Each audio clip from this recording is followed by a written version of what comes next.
Hi, this is Wani, and I've got a great story for you today. One thing that makes the story entirely unique today is it came to us from a viewer. It's not one of my stories, it's one of his. And to expand on that, he sent me this fantastic story. And I emailed him back and I said, I definitely want to use the story. Do you want to remain anonymous, or is it okay if I use your name? He never got back to me.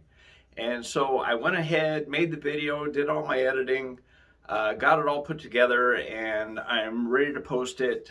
And he emails me back and says, no, I kind of want to remain anonymous on this one. But I'm a man of my word, and so I'm redoing this video. And I just want you guys to know that if you want to be anonymous, I'm a man of my word and I will hold true. And if it costs me a little bit of trouble, it doesn't matter. I'm delighted to get your stories. So if you have a story that you want me to tell, let me know if you want your name mentioned or if you want to be anonymous, but send it to me at CDWanny@yahoo.com. Okay, this story involves naked teenagers, alcohol, drugs. What could possibly go wrong? Everything. A perfect storm comes together. But if you like this channel, be sure and hit the subscribe button. If you enjoy this story, hit the like button. And if you want to be notified for future stories, be sure and hit that bell. But anyway, here's our story.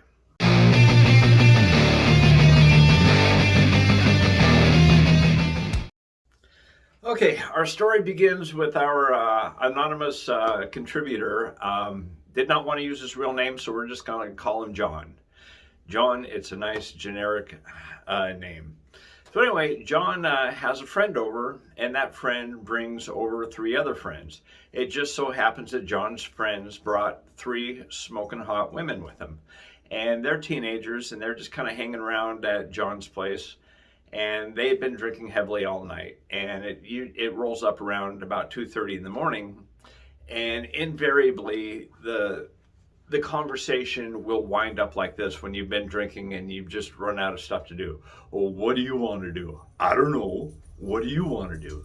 And it goes back and forth like that until somebody finally comes up with an incredibly stupid idea that's more than likely not going to get them all in trouble. So one of the girls, and it's really important, one of the girls comes up with the idea. It says, hey, let's go streaking.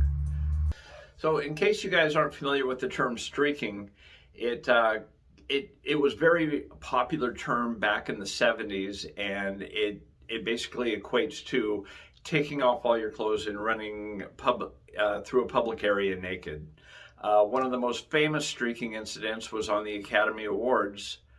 During the Oscars, David Niven is up there giving this very wonderful speech, and the streaker runs by across the stage behind him, chugging along, and gives a peace sign as he goes.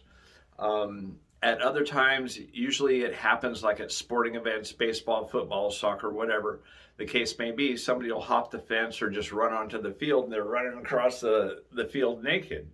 And more likely than not, they get tackled and brought down by security and they're arrested. Very rarely do they make it out.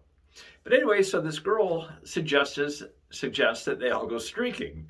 Now the guys, much to their credit, and I don't know how they showed this kind of restraint, but they thought about it. Streaking, that's a wonderful idea. Yes, perhaps we should consider this. When in their mind, they're going, a woman, one of our girls suggested we go streaking. Yeehaw! This is awesome. These are teenage boys. Of course, they're going to lose their mind and be all in on this. But the thing is, if they would have suggested it, the girls probably would have looked at them like they're sex-crazed perverts and left at that moment. But since the girls brought it up, they're walking a razor's edge here. They can't get too excited about the idea, but they have to show the proper amount of enthusiasm, just so as not to creep the girls out. So anyway, one thing leads to another.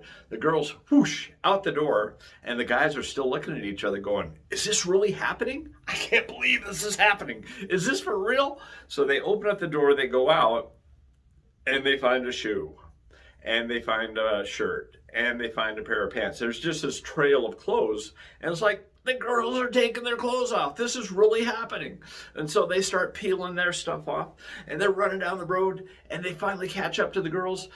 But the girls didn't strip it all down. The guys did. All right. So the guys are running down the road, and they got the ding dongs just, and the girls are standing there. The girls are still wearing their bras and their panties, which they're not naked, but it's still a win. But anyway, they catch up with them, and the guys are like, "Hey, how come you're still wearing clothes?" And the girls are like, "Ah, look at you," and they're being loud, boisterous, and noisy. And this poor lady, who is probably having a wonderful dream of watching Judge Judy while sipping her Geritol, hears all this noise, wakes up, throws her curtains out open, and runs to the door. And you naked teenagers, right? She said they're not wearing any clothes. You're making too much noise. And they always want to tell us what they're going to do as if it's not obvious. She's like, I'm going to call the police. And John and his friends are like, Psh, okay, call the police. We need to go in. And so they're casual about it. And they're like, okay, well, we need to get off the streets. The police are coming. It's probably about, a 10-minute response time for teenagers being noisy out in the street. No one, it's not a big deal. But no sooner does that thought go through their mind, the road is lit up with red and blue lights. Cops are just flooding the area. They freak out. Okay, now the girls, one of those lived about 2 houses away. So they into the yard, into their house, and they're gone. John and his friend are thinking, well, we need to get back to my house and collect our clothes on the way. So they take off in the opposite direction, and the cops are just everywhere, and they're running in between houses. They're running across a park. They're running across the schoolyard. And at this point in the story, I thought for sure where John's story was going was they're going to get arrested in the schoolyard and be arrested for exposing themselves on school property or something like that and be registered sex offenders the rest of their lives. That's where I thought the story was going. It was not going in that direction at all. So anyway, they're running across the schoolyard, and they hear whoop, whoop, whoop, whoop. And sure enough, there's a police helicopter up here, and he's got his light, and it's moving around, and it goes over them, and then it comes back, and then it just moves on again. And they're thinking, what is going on? They had us dead to rights. But I'm thinking, this police helicopter's up here, and he's shining his light, and he's looking for bad guys, naked teenagers. I don't even know what went through his mind, but you can only imagine. But then he moves on and goes about doing his job. And the boys are like looking at each other going, I don't understand this. They had us, they saw us. So they keep running, and every time they turn a corner, there's just more red and blue lights. Well, they finally get back to their house, and they get a call from one of the girls, anyway, they get word that at that precise moment that the old lady was threatening to call the police were already here, and they were in progress of busting a meth house. And some of the guys in the meth house went through windows or whatever, got out in the neighborhood, thus the incredible police presence and the helicopter in the air. You would have swore to God these guys thought that the police were looking for him as if they were John Dillinger. But I thought this story was so fantastic because it was just the perfect storm of events to just boggle your mind and give you a great story to tell. But anyway, I appreciate you guys tuning in. Subscribe, hit the like button, and hit the bell if you want to be notified for more stories. Be sure and share with your friends. Let's get this channel out there and grow it and see what happens. Thanks for watching. Bye.